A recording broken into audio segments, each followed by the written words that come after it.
সর্বধর্ম সমন্বয়ের জায়গা।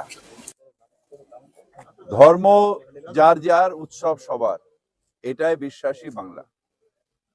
এবং সেই জন্য যেভাবে গঙ্গাসাগরের প্রিপারেশন নেন মুখ্যমন্ত্রী, সেইভাবে বিশ্ব ইস্তেমার প্রিপারেশনও নিচ্ছেন, যেটা 32 বছর বাদে আবার বাংলায় হচ্ছে। এবং আজকে আমরা ইস্তেমার এই জায়গায় এলাম। আবার দুর্গাপুজোর সময় আমি দেখি বহু জায়গায় একত্রিত হয়ে যান, আবার ঈদের সময়ও একসঙ্গে একত্রিত হন হিন্দুরা।